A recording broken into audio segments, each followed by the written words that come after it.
Hey babies, hey babies, hey babies, hey babies, hey babies. Hi everyone, hi everyone. Wowza, guys. What a weekend. What a weekend, everybody. Pre-free agency mayhem. We probably should have predicted this, Callow.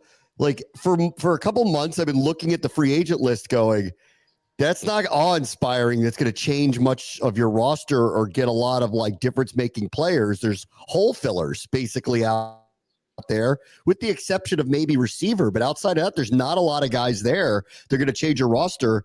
So maybe we should have predicted this, that before it even started, everybody was going to make sure the best of the bunch were off the board, which is kind of what happened over the weekend. Yeah, I mean, this was kind of fast and furious. It was almost like free agency opened up. That's how it felt like to me, because it's just they started pouring in, and then you start getting to the names that like you're not even really familiar with because they've been on someone else's team for so long. Yeah. What do we call this? Because today is supposed to be the legal tampering. Is this the pre-legal tampering? Like, I don't even know what to officially call this one, because this was just kind of like funny to me, the way it all kind of shook out ahead of today's action that's going to happen. I mean, typically I would start with what the Commanders have done, what they didn't do, and what I expect. And this could get old in about 5 minutes, honestly. Right. So I'm like, as we're taping this right now, I'm just kind of scrolling through, making sure they don't do anything else. Because by the time you hear this in the middle of the afternoon, there may be other things that probably will have happened. So just, we're going to timestamp this one, that this is in the morning on Monday, and I can get through the latest I know about the Commanders is Tress Way and everything else behind it. But outside of that, I don't know what they're going to do or what they're planning. By the time you hear this in the middle of the afternoon, it may be different. So if it gets dated, it gets dated. But I actually really want to start with what's happened everywhere else, because I'll get to all the Commanders stuff in a minute. I think the Seahawks thing was like really surprising of all the teams. Like, I don't know who they're signing at quarterback, but clearly they have a plan. So to just trade Geno Smith for a third round pick, like kind of out of the blue, to Pete Carroll, who wants him back, solves a problem for the Raiders, which says to me, I guess Aaron Rodgers isn't going there. I guess Sam Darnold isn't going there. Or they feel like we could do a short-term bridge with him that's just as good, if not better, than Darnold, and pay him less. And Pete Carroll knows him. So like that actually makes a little bit of sense. Then DK is traded to Pittsburgh. When he asks for a trade, gets sent to Pittsburgh. This one's a little surprising. Like, what are they doing? And I guess we're going to find out in the next couple of days if Aaron Rodgers shows up there or Sam Darnold shows up there. But I'm not sure that either one of those solutions are actually better than Geno Smith. And I kind of don't know what they're doing with a coach in Pete Carroll getting a veteran quarterback he knows in his 70s to try to jumpstart the Raiders makes a lot of sense to me. Seattle with a second-year head coach ripping up their offense and getting rid of their best player and not having a succession plan at quarterback. I guess I got to wait and see and find out what in the world they're doing out there. One, our boy Sam Howell is clearly not an answer out there. That's answer number one. Two, I don't know. They won't come out and say this, but there were times last year where Geno and that offense didn't look good. And don't get me wrong, he was under duress like so much. They have a bad offensive line, but right. Yeah, go ahead. Yeah. But I think though, I think what I'm getting at here is I think they just hitting the reset button. Like this was a new regime last year. They had a winning record with that crew though. So that's what was funny. They didn't make the playoffs, but they had a winning record. I think they were just not ready to hitch their wagon to Geno because he wanted an extension. And I understand that one. Like no matter if he's playing under duress or not, I get why you might not want to go with him moving forward. The DK one's funny though. Like you don't let guys like that go. This one is kind of like the AJ Brown trade when the Eagles got him from the Titans. DK's the same type of wide receiver. Why are you getting rid of that guy? Like whether you're a good team or not, that's a guy that you want to hold on to. So that was the head scratcher. The Geno one I was fine with. Like clearly they're going to be in the Darnold sweepstakes or they sign Rodgers or whatever. The DK one was weird, and I know they put him on the block, but as we saw with Myles Garrett, money talks. You could have re-signed him, and I don't understand that one. I don't get it either. Like Tyler Lockett's older, okay. Like so, you just decided to move on. Yeah, you have like they just made Jackson Smith and Jigba their best receiver all overnight without a quarterback and no answers on the offensive line, and then they're sitting there like Aaron Rodgers may sign with them, and I'm like, why? Why would he? Yeah. Why would he do that now? Like, why would he look at that offense? His buddy just signed with the Rams. Why would he look at that offense and go, "That's where I want to be"? So I got a hard time buying he's going out there. This is the first time, because I like John Schneider. I think he's a very good executive. I don't know what they're doing. Like, they get this new coach in there. They're resetting to what exactly? Like, I totally don't understand what they're doing, but maybe they'll surprise me and sign a quarterback. But if they turn around and sign Darnold to a 5-year whatever deal when they could have kept Geno, I would go, I don't know that you're better today. And I think you've got more money spent on a average to above average quarterback. And I don't totally get what with way worse pieces offensively now that you got rid of DK than when he played in Minnesota a year ago. So I just don't know what they're doing right now, but maybe the answers come this week when free agency opens, or maybe they go get Kirk Cousins or something, but I don't understand exactly what they're doing right now. With Darnold, apparently it's only a 3-year deal. Like that's what he's looking for, is that 3rd year. I guess teams have been willing to give him 2, or at least you think he's better than Geno Smith? Because I don't. I don't. It's not far. I also don't know behind that offensive line whether he's going to be any better or not. Like I think that's what we're going to find out, is actually Geno's probably a little bit better than we think because the offensive line was so terrible last year. So unless they address that, I don't see him being successful. Minnesota's got a great 1-2 receiving core. They have, I think Seattle's got a terrific running back, Kenneth Walker, but like they don't have the same offensive line that Minnesota does. They just got rid of their best target. Like, I don't know. I don't see what's going on here for Pittsburgh. Like, clearly getting DK. Well, one, they needed another receiver. So I'll hear that out. And it is a massive, massive upgrade to what they had. And assuming Pickens is going to be there, that's a hell of a 1-2 all of a sudden. So I think they're making the play for Rodgers. Like, that's what it feels like to me now. Like, I can't. So when they linked him to Seattle, I'm like, well, not after what they just did. And then the Giants, I felt all along, he's using them the same way Stafford was using them. You can't look at that and go, oh, I really, really, really want to be there. Maybe he ends up there, but I just doubt it. And, Rodgers used to make eyeballs with Tomlin all the time. And this actually a little bit makes sense to me. Tomlin's been beat over the head the last few years by the media, going, you don't win, you don't get over the top, you don't do this, you don't do that. Running it back with Russ or Fields, if I'm him and you're feeling like it might be the end of the line, or he may be tiring of just hearing it. Like, we have a winning record every year. You guys have a problem with me over and over and over. All right, go get the future Hall of Famer here for a year or two. It's better than what we have. We just got him a true number 1 receiver. We always have a really good defense. Let's take a shot with it. And it actually kind of fits to me and makes a little bit of sense. And I know some people who are big Steelers fans that are pushing back hard on this, that they don't want him, but you'd rather have Russ. Like, that's what you're saying right now. Like, this is, I actually don't think this is the wrong thing for all sides here to think about this. To me, Rodgers is the boom or bust. Like, out of all the quarterbacks, he either bounces back because he finally has a normal offseason off the Achilles thing, or he sucks and he looks just as bad as he did in New York. And at that point, though, the Steelers might be bad enough that they get their quarterback next year. Stable organization, though. Stable organization. Unlike the Jets, like he was with Green Bay, as stable as it gets. You go to Pittsburgh, it's as stable as it gets. I buy this. Like, I would buy this, that, like, let's find out. And I'm with you. I really don't know what he can contribute any longer, but he's got a better shot there than he does run into the Giants, where they have fired 1 million people. The team's not nearly as good. They're really in the wrong division right now. Like, and now with Seattle, well, now they just got rid of 2 of their 3 best receivers and don't have an offensive line. Why in the world would he go out there? Like, that doesn't make any sense.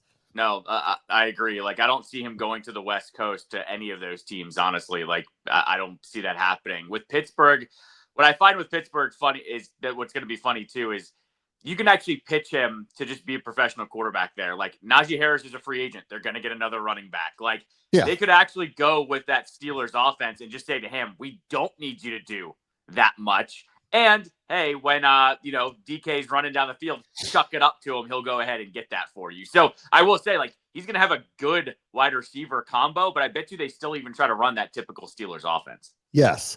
Let's see. His buddy took off on him. He goes, Devontae Adams signs with the Rams, gets a 2-year deal. I guess they're just working on the assumption this is an upgrade from Cooper Kupp because Adams is healthy and available, different style of receiver. I haven't really totally gotten the Kupp thing. I think there must be something like they're worried about him physically. I mean, that's the only thing I can come up with to want to move away from him. But this is getting them a number one again. And with Stafford re-signing, maybe they promised him we'll figure something out for you. And so they got him. So that one's off the board for Washington now, too. I know we were having a couple discussions last week, like, could he be the other receiver that Washington's going to sign? And I guess it's not going to happen. This one was baffling to me of just how much money they gave him while moving off of Kupp. I thought, yeah, they'll replace Kupp with a veteran. I didn't think they were going to hand him 2 years, $40 million, which is exactly what I told you what that contract is going to be, right? Like 1 or 2 years, $20 million per. That's a good price, but it's making me scratch my head of you're getting rid of Kupp for that. All right, I don't really know what the deal is behind the scenes now because now this really is kind of baffling. This actually worries me that Kupp physically, they just don't think he can hold up for, that's probably why they're doing what they're doing. One of the other ones that popped up over the weekend was Baltimore made sure that Ronnie Stanley didn't hit the open market. He was not close, the best tackle available heading into the free agency. And they probably felt as if we just kind of have to do this because we're not going to be able to replace him with anybody that's available unless we're drafting somebody.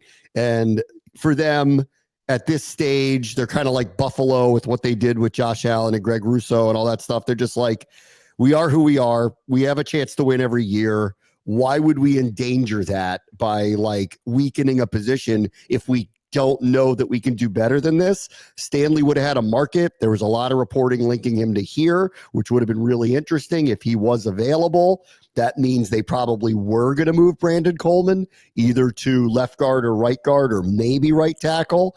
But that's all if that reporting was totally true. We've seemingly been linked to literally everybody, so I don't know totally what to believe.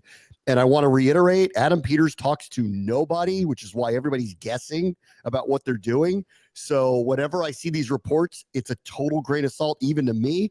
Like, this is a very, very tight ship being run over there. They're not talking to anybody. So did they want Ronnie Stanley? I have no idea whether they actually wanted him. Logically, I think they need to improve their offensive line. He was the best offensive lineman. If you get him, he's a tackle. That means Coleman moves, but that's only if they really were interested in him. But it's all a moot point now anyway. No, exactly. But like you said, he was bar none the best offensive lineman that was going on the market. I actually was finding it shocking that he hadn't signed with Baltimore yet, but clearly this weekend was the deadline for a bunch of teams that got a bunch of movers and shakers to actually finish off what they needed to in terms of contracts of guys they actually want to keep. Not surprised Baltimore keeps him. They need him. Yeah, it depends when you're a free agent. This was a good year for him to be the free agent because he's sitting there going, there's nobody better than me. So I'm going to have a market. You know that. If you actually really want to keep me here, you have to sign me on my terms because someone else is going to give it to me. And, they probably got to this point because they probably didn't want to pay that number, but there was nothing they could do. Yeah. So they did the right thing. You're not going to weaken yourself with an offense like that. Like, why would you go about and do it? So they went and did it. On the defensive end market, that changed dramatically over the weekend. So as it turns out, if you just pay Myles Garrett, he will shut up and keep a Browns jersey on for the rest till the end of time. And considering they did make him the highest paid defensive player ever and the highest paid player, not a quarterback ever, I'm not surprised that he took the money. This is Cleveland being over a barrel again.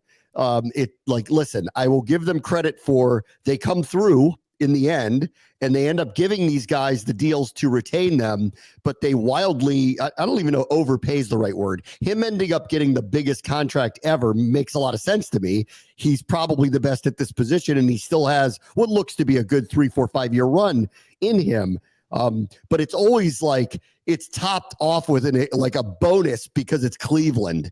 And so, I guess I'll give them credit. They did what they had to do. It stopped all this nonsense. I actually believed he was serious that he wanted to leave. Apparently he wasn't.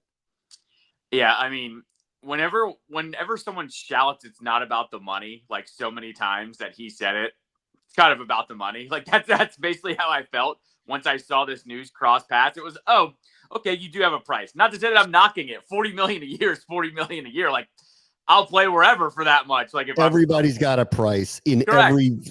everybody does. Yeah. I have a price. Mine's not 40 million, but I have a price. As Ted DiBiase once said in WWF, everybody has a price. So like, that's where I've landed at that one, where they finally just went, oh, Max Crosby got 33 mil a year. How's 40 sound? And he's like, well, I don't know who's going to give me that. Nobody. Yeah. So that's the cherry on top. I mean, and this is where the Browns gave him something that they went to him. We could trade you. You're not even going to get this from them. They're going to put an extra small number on top of what Max Crosby got. And that's what it's going to be. And they ended up resetting for the second time now, resetting the market. Micah Parsons is psyched. Like, they just reset. This is the second time in a few years they did it with Deshaun Watson. It pissed everybody off. And this one, at least he is the best at his position. At least he is annually Defensive Player of the Year. But it's significantly higher than what the guy who's the second best player at it just got 2 days ago. Thank you, Cleveland, for resetting the market for everybody. So they do that. By the way, I want to know in two years what the dead cap money looks like between him and Deshaun, because it's going to be like $300 million. Yes. Like, it's going to be so stupid. Like, that's lost in the shuffle. They redid that deal last week too. They've got, in a very different way, Cleveland has the Strasburg issue with Deshaun. They're waiting out, when is he done and when are you done paying him? And that's what it is. And it's 2 years left with them. He's not going to play this year. I don't think he's ever going to play for them again, but he's not going to walk away from the contract like next year either, because he gets his money. That's when they're out from under it. And that's when there's this massive dead cap hit on them. And so Myles Garrett is signing up for, I know this team is going to be what it is for at least 2 more years, because there's no way around it. Exactly. No, exactly right. Let's see. Harold Landry got cut. Washington became, all of a sudden, another very good option showed up, and then he ran off to New England, and I forgot he used to play for Mike Vrabel. So that makes a lot of sense that he went off and he's going to go play for the coach who knows him. So we take him off the board now, and I'll get to Trey Hendrickson in a minute because he's out there, but that news has shifted to me to where I don't believe Cincinnati is overly willing to trade him unless you're willing to overpay. That's what it feels like is happening right now. But with Landry popped up, but I went, that's someone to look at. And as quickly as he said, that's someone to look at, he was gone. No, exactly. I was wondering why he wasn't getting a little more pub going into the weekend. And maybe that's why. Maybe everyone just knew it was a foregone conclusion that he was going to go to New England. That was a name that I was shocked that more people weren't talking about. It seems like it was a foregone conclusion that he was always going to join Vrabel. So I don't know why I keep talking about the reporting, because all of it's wrong, because nobody had DK Metcalf going to Pittsburgh the other day. When this all started with Aaron Rodgers, I don't think anyone had him going to Pittsburgh as of a couple weeks ago. Nobody's right about any of this. Myles Garrett is staying. Nobody's right about any of it, but they're saying talks between Joey Bosa and the 49ers are heating up, and that would, of course, reunite him with his brother so they get to play together. So there's, I don't know, something cool about that, I guess. John Allen's being linked out there all of a sudden. Of course, they were, if you believe the reporting, interested in potentially making him part of the Debo deal initially, like about a week ago. Joey Bosa going there would take him off the table, because he's another one where I'm like, I don't know if you're Washington, how you're not kicking the tires on him, at least to find out how healthy is he right now, because I don't know how healthy he is right now. But that one seems to be heading that way, and I guess that wouldn't be a surprise if he ended up signing there. I do want to know what the number is, because the Niners are shedding salary because they have a really bad cap situation, and Brock Purdy needs to get paid, and they got to figure that out. So I don't know how they're fitting him in there unless he's taking an incentive-laden deal. And then if he is doing that, why isn't he looking on the market other places to get better contracts from somebody else? I mean, this one screamed to me that if he was going to go to San Fran, it was only going to be a 1-year deal, play with his brother for a year, prove that he's healthy, and then try to get to the other side next year. My only thing is no one really hands that contract out to guys like him like that. Like, we've seen it happen with Jadeveon Clowney, where he just gets the 1-year deal because everyone's like, I'm not handing you the bag for all those years. We've seen this with pass rushers. Once you don't get that big deal, you seemingly just get the 1-year deal. So I don't know. I feel like he's trying to play it here to just go play with his brother, but I feel like that's a mistake. I feel like someone might step up and give him a little more. Yeah, I agree. Let's see. Aaron Jones stays in Minnesota. Seems like the right thing to do for him. Got a decent number, not the huge number. He got a running back number, but it's a double-digit number for the next couple of years. He's a very good player. I think underrated, very good player. And there's no reason for him to hit the open market. He would have gotten money somewhere else. So I think Minnesota realized that. I don't think this is an earth-shattering big deal, but for them, where it seems to be that they're shifting away to J.J. McCarthy now, or if you read some of the reporting, Aaron Rodgers, but like sounds like I think they're heading towards J.J. McCarthy because it allows them flexibility then to build out the rest of the team. It's a risk, obviously, because you don't know what McCarthy's going to be like on the field. Bare minimum, I think you keep Aaron Jones here. Stay in the offense, good, reliable running back, and at times dominant player. So I like they'd be crazy to let him walk, in my opinion. Yeah, this is a no-brainer. You keep your normal offense as normal as you can, and Jones, no matter who's going to be back there at quarterback, he's going to be an asset. So yeah, that was a smart decision. The last one, because they haven't done anything yet. The Giants are going to do something nuts really soon, like really soon. If they strike out on Rodgers, because everyone's got them linked to him all of a sudden. And I think, like Stafford, unless they give him some ridiculous offer he can't refuse, and I'm not sure what that would be, I think he's going to use them to get to somewhere else, just like Stafford used the Giants, or tried to, and ended up re-signing with the Rams. I think Rodgers can't possibly think that's a good scenario to go to potentially end his career and have a shot to win. I mean, give me a break. You just either want to just stay in New York or you want to take the biggest contract you can get. And so if I'm like, listen, if I see Pittsburgh serious, like I wouldn't go to the Giants, I would go to Pittsburgh and try it there for a couple of years. That's what I would do. So when they strike out here, because I assume that they will, they're going to do something nuts here soon. They're either going to give Tennessee the most ridiculous thing you've ever seen to get that number 1 pick, to get Cam Ward, or they're going to make some kind of trade for Kirk Cousins. But they're like Ron that year that he got Wentz, where they're so itchy to do something crazy. Maybe they're the ones that give it up for Anthony Richardson or something like that. Like they're going to do something where we're going to go, wow, you guys are desperate. And it's going to mark it down. It's happening soon. It won't be nuts, but it's still not going to go over well. I think there where Russ goes. I think they sign Russ and they pump it as this big, look at what we've got. This is the guy. Like you and I kicked this around a few years ago. We're like, Russ likes the spotlight. I think in Pittsburgh, they asked him to be quiet and he listened. Where Tomlin was like, they don't like that here, and he was fine. He's going to sign in New York, and we're going to get Russ. We're going to get Instagram Russ back, where there's videos being taken of him leaving the house. I think it's going to be Russ, and it's going to go terribly. That's my prediction. Well, let me just say these two things, and they do not go together. Russ, lame duck coach. That is not a flat circle, guys. That doesn't go well. Right. And so if that's what it is, it wouldn't be nuts and it wouldn't cost them $1 bazillion, but it's one of those where you go, don't even hold the press conference because it's not going to go well. Like we all know it's not going to go well. Fields, by the way, is linked to the Jets all of a sudden. Yeah. And you know what? Like, I think that's a pretty good, risky, but pretty good play. Like, he's a pretty good option. He's a very talented player. Like, will it click for him? I don't know. I thought it would in Pittsburgh. I'm like, this would be a good spot for him, especially with Arthur Smith. I'm like, that's a good place for him to probably go. With the Jets, they're sitting there going, we don't have a quarterback right now. We're not picking number 1. Do we want to leverage everything in our first-year head coach to go get number 1? Probably not. This actually feels like the right move for them. The Giants, I think they're kind of in the wilderness right now. I think they're like obviously publicly desperate. I don't know why the people who are making the decisions are allowed to make those decisions again, but they are, which means why they're going to do something desperate.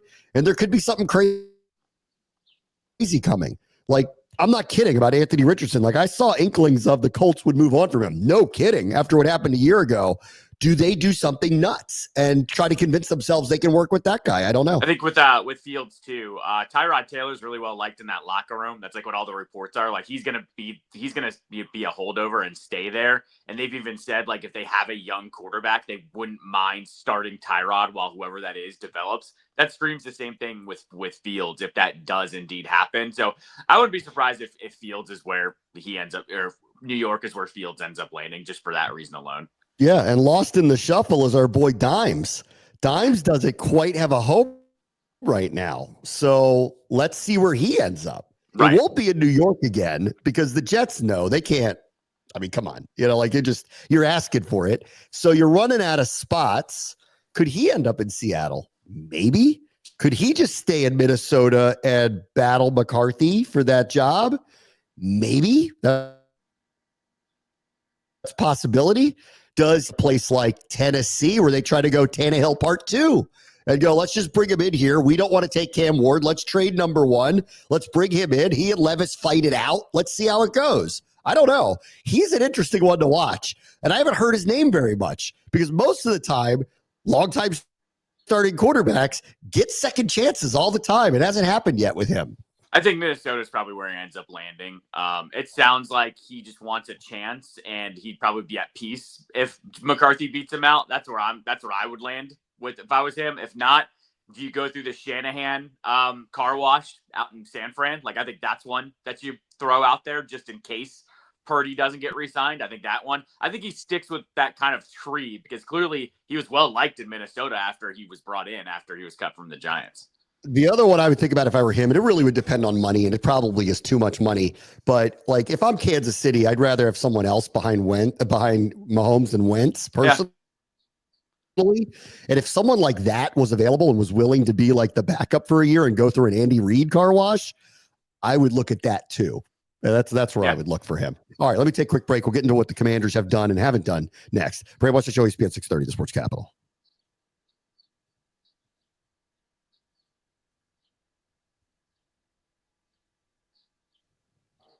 All right, welcome back. Again, I want to timestamp this because, by the time you hear this, we tape this in the morning. By the time you hear this is one of those days where things could change.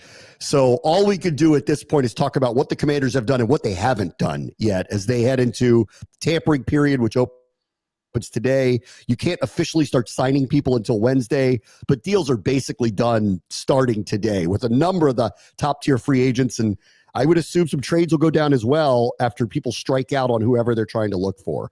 But this is not a total surprise, but I do believe that Washington was looking around to try to figure out what they wanted to do. The tight end room is being run back. So they, not unlike what Baltimore did with Ronnie Stanley, I think looked around and went, oh crap, there's going to be a market for John Bates. We better get this done now.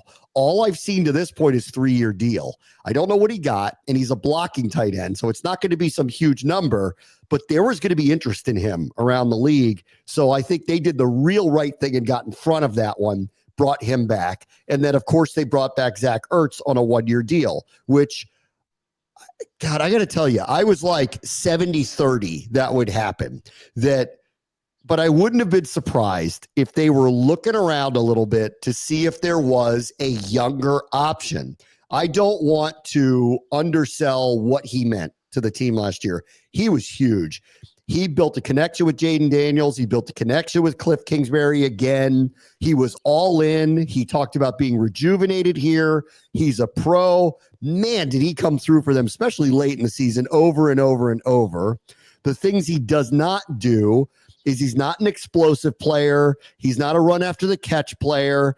And he's in his mid-30s now. And until last year, he was injury prone for at least the last couple years. So I think that they were probably, if they're being honest, looking around to see, is he still their best option? The other issue is, and I think it's a no-brainer if Ben Sinnott had developed to a point where I think they hoped he would, where they could go, just bring him back. He may not play as much because Sinnott is going to play more. I don't know that that's going to happen. So they're running back the tight end room, but probably not exactly as they envisioned it. This is a big year for Ben Sinnott because the Commanders basically surmised they can't do better than Ertz in a lot of ways. So even if he has a few warts on his game, which is he going to, break a bunch of tackles and make some big plays? He's not. So when I've talked a lot about they need to get explosive players, this was a position group I thought they might look at. That's not what happened here. This is a big year for Sinnott. He needs to emerge. He needs to be playing more. He needs to find a role. And I don't know whether or not that's going to happen, because I will say this about Ertz. Great guy in the locker room, leader, very reliable player. But if you're being real, there's a level to go to from that position in the modern NFL that he can't provide. This is a big, big year for Sinnott to prove that he earns more playing time than he had a year ago and not force that many snaps on Ertz as well. No, I thought with Ertz too, just to your point of like being 70-30, Ertz said all the right things. I talked about it last week where he said, he loved playing football again and he liked, coming in every day and he liked playing with Jaden. And, that's all warm and fuzzy. But I also thought maybe there is an opportunity to upgrade out there. I think what ultimately happened was they said there isn't much of an upgrade out there over him. And we'd rather just have the steady hand with him and Jaden having that chemistry. And look, say what you want. Will Ertz break those tackles like you just said? No. But he does catch just about everything that comes his way. He had very few just blatant drops last year. And so that does speak for itself, especially with how good they were in the red zone too. He went early and often to him in the red zone. And as you said too, second half of the year, he was clutch. I think they looked around and went, you know what? I don't think we're going to get much better than this. Let's just run it back with him and see how it goes. That's what I think the calculus ended up being. I think it took till the end to get to him. Yeah. I think they wanted to look around. The second Mike Gesicki signed with Cincinnati, because he was the one I watched and I went, this is a little higher tier, a little bit younger receiving tight end. Do you want to spend a little bit more to get a guy who gives you a few more plays down the field than this player? Once he re-signed with Cincinnati, I went, there's nobody better on the open market unless you're trading for somebody. Why would you trade for somebody at this position unless it's Kyle Pitts and you want to take a shot on somebody who's got a high-end athleticism, just hasn't clicked where he is? He's clearly not available. This was a logical conclusion, but I think if they're being honest, I think that they probably looked around to see, can we improve this? And part of it was they drafted Sinnott very high. The expectation was he's going to kind of take this position over, and in some other ways too. He's a versatile player. They described him kind of Kyle Juszczyk-y. By the time the end of the year rolled around, he wasn't playing very much. And so this is a huge, huge, huge year for him. The other thing with Ertz, and I think we learned this year, and he actually talked about this in the middle of the season, Dan Quinn made him back off of his routines because he felt he was his own worst enemy a little bit. Ertz is a workout, aficionado. He is a grinder. And he was hurt. I think it was their opinion that he was hurting himself a little bit. His whole idea was getting himself in the best shape possible. He was overdoing it a little bit, and they forced him to pull back, and it helped. It got him through the season. I don't want to undersell how clutch he was for them. He was. I don't want to undersell his leadership, but welcome to big time sports where if you can find a better person who could produce a little bit more, you will go in that direction. They didn't. So the explosive playmaker stuff will now have to fall to receiver, which they addressed partially with Debo, and I think potentially running back too. I think that's something to watch in the draft. No, 100%. Running back is where I think they're definitely going to pick up somebody in the draft in that aspect. For Ertz too, I think once again, this also factored in as well. Not only could they not get much better, they also looked at him and said, he fits in the locker room. That could be screwed up if we sign someone else as well. That's just another layer to all of this of, we know he'll work in with this group fine. Let's just go with the steady hands, literally and figuratively. This was obvious that Tress Way would return. I know he's in his mid-30s now, but he's as good as it gets in the NFL. It's not even just the punting. The holding with all the different kickers. I refer to him as Gold Glover Tress Way. He's just been terrific for them. I believe he's someone that deserves his name to be in the Ring of Honor when this is all over. Yeah. Because of the career that he's had here. That I think he would join Mike Bragg would be the only other punter that's ever gotten to the Sammy Baugh, technically. Sammy Baugh, right? Sammy Baugh. So two of them been to the Ring of Fame. He's great. 1-year deal, no brainer. I mean, I don't even know what to say about it. Just a no brainer. Bring him back. What's funny with Tress now too is like he wasn't even used that much last year. So I'm like, as he gets older, it's all right with me. Like he's not punting as much as he used to either. So like, yeah, just lay that one in. Team captain, good guy as well. And like, look, the guy gave Jane Daniels number 5. Like, give him another year here on the team. Like, it's fine with me. I don't care. That's fine. This one was a bit of a surprise. Jeremy Chinn was not re-signed yet. I don't know that he won't be. I've kind of been under the understanding that he was a priority for them. I think they thought if Bobby Wagner wants to come back, they'll get him. If Zach Ertz wants to come back, they'll get him. If Tress Way wants to come back, they'll get him. There will be a couple others on this list where if they want to come back, I think they'll get him. Olamide Zaccheaus comes to mind. A couple of others that, like, if they want them to come back, they will. Chinn has a market for sure and appears to want to test that unless something changes literally today. And then, I hinted at this last week. There were a couple of names specifically from the 49ers that popped up all of the sudden. And so I think there are some options at the position, and I guess they're going to look at it. I'll reiterate what I said last week. Again, not unlike Ertz, but different because he's younger. I think Chinn's a fit here. His play style is definitively a fit here. His versatility is a fit here. He's not a perfect player. In coverage, he can get caught. And with really good receiving tight ends, that was a problem a year ago with him. But everybody's got their warts. There are no perfect players. He seems to be the right guy at the right time for this team. So I'm a touch surprised that he hasn't been re-signed yet. But I guess maybe he wants to see what's out there and then talk about what that number is and see if we can come to terms on it. Yeah, this screams to me that they are just far off on what they think that he's worth. That goes for both parties because look at the dominoes that have fallen. It's Wagner, it's Ertz, it's Tress Way, 3 veterans that they knew most likely probably didn't really want to test the market either. And now you have Chinn, who is now on the market too, along with a couple others. But Chinn was the main one where I didn't know what that deal was going to look like. And I don't think either one knows what it's going to look like yet either. So I'm not surprised he's going to test the market. As you said too, there might be an opportunity to upgrade that position as well. I think this one, there's just a couple layers here. I still wouldn't be shocked if he came back, though, at all. I'm expecting him to, but I want to see what the number is. Like last year, he signed a 1-year deal and took less money to come here. That paid off big time because he was coming off injury situations in Carolina, came in here. They described him as not really a safety, more like an undersized linebacker. I'll hear that a little bit. Washington figured out how to thread the needle with him where he did kind of play both roles very well. And so I think he clearly was validated in his decision, but he took less money to come here. He's not going to, most guys don't do that again. So he's going to go find out what the market is. And then if I believe he would want to be here, like off of what happened, but the money's the money. So they're going to go find out what the money is. And then he's going to go back to them and say, this is what the money is. And then we'll see if they're willing to agree. That's what I think is going to happen. Yeah, no, 100%. And I'm not going to be surprised if he comes back at all. Let's see. The one that doesn't seem to be going well right now is Dante Fowler, who has posted, I think it's on X, might be Instagram, I don't know. But there were a couple of things. And again, we have to assume he's talking about football because of the timing of it. Yeah. But he's, just shouting, I'm being disrespected without any context. And then there is one that I think has been since deleted, but was something to the effect of, I had double-digit sacks, and I just basically shaking my head. I don't understand, which means they're taking a hard line with him.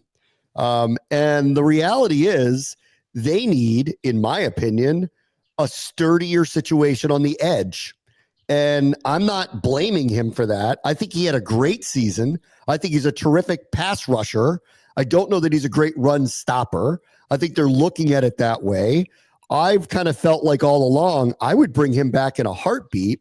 I just would want to find a sturdier edge solution to rotate the snaps with him. And then in those situational moments where you're clearly rushing the passer, throw him out there. He's like, to me, he's like a little bigger, steadier Hassan Reddick. He's a very, very, very good pass rusher. He's a little better on the edge, but he's not a pure edge setter. And I think that's the problem here. I don't like, it's not, this is kind of like I felt all along, like they're either going to upgrade or they're going to bring someone else in and rotate it with him if he's willing to resign, but he seems pissed. So I don't know what they offered him.